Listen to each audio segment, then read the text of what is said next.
Hey gang, so the subject of today's video is going to be Lightning OTF knives. Now, Lightning OTFs are generally they're known to be the best quality budget OTFs you can get for your money. Like usually OTFs like US made ones such as the Microtechs, they're really expensive, in like $200-300, and so not everybody can afford that. So it seems like everybody's go-to as far as a good budget OTF knife, that you can carry, and assuming you live in a state where you can legally carry them, it seems like Lightning is the go-to for a lot of people. They're made in Taiwan. Definitely these two I have the snakeskin one. It's a stainless blade, and it says Lightning there, yeah,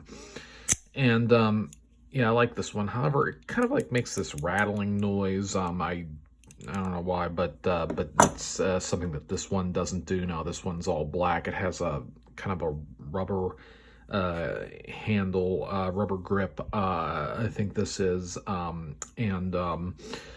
yeah, this one's a two-tone blade, and this doesn't make the same noise that one does for some reason. But yeah, anyway, so yeah, quality on these things, I mean, they hold up well. I mean, they really do, and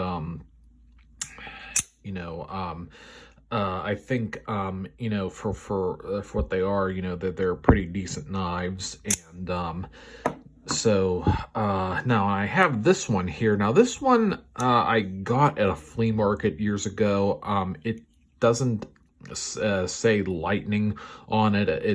I don't know who made this knife, but it says China on the back there, as you can see, and it has a black switch as opposed to a silver one like these do, and the pocket clip, instead of silver, it's black. So now, if anybody has any idea as to where who did these, who made these, I'd appreciate it if you could chime in. I mean it's from China, whereas I know the regular Lightnings, they're from Taiwan. So I don't know.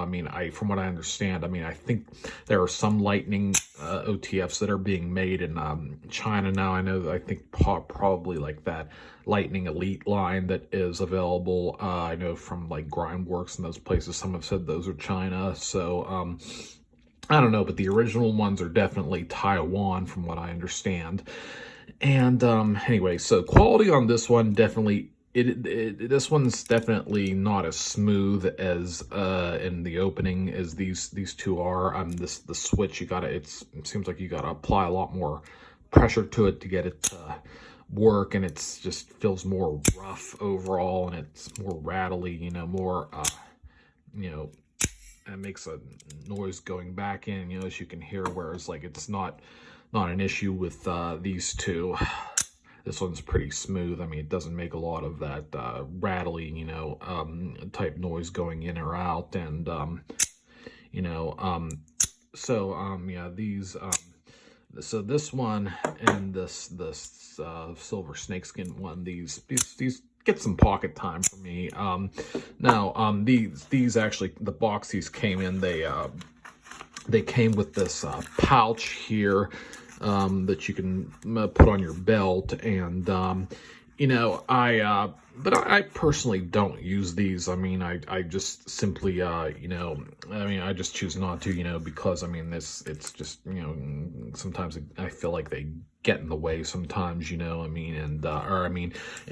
like they have this Velcro on the back. I don't know, I always have this fear like that something could happen, and they could I could accidentally I don't know, hit this, and this could come undone, and I could lose my knife, something like that. Just something I'm kind of paranoid about. But so I said these have pocket clips, so they're they're pretty, they handle pretty well, you know, like with that alone. So, yeah, no, so if you, so if you live somewhere where you live in a state where you can legally carry these, they're definitely worth grabbing, you know.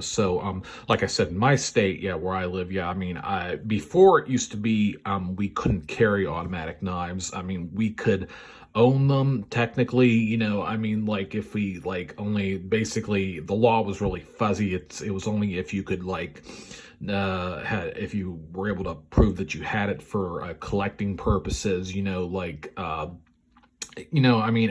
bought them. I mean, I never had any trouble. I mean, there were a lot of places that still sold them anyway. You know, I mean, the law really wasn't that heavily enforced, you know. But the law recently it changed, you know, and so now we can buy and own and carry them, you know, without any worries about them getting confiscated. So that's nice, and nice that it changed. And so yeah, so if you're into OTFs, and if you're getting into the OTF market, and you just, you know, need something to start out with, something cheap, you know, before you graduate maybe to the higher end, you know, US made ones, you know, I'd say Lightning is probably your best place to start, you know. And also probably the next step up, I would say, would be Cobra Tech, you know, which is they're assembled in the US, but the parts are made in China. And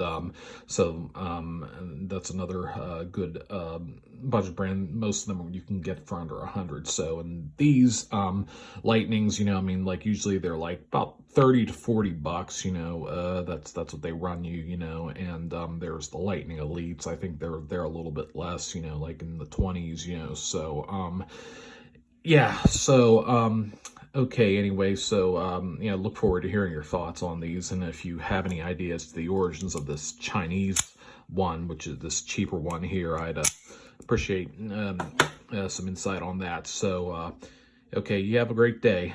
Take care.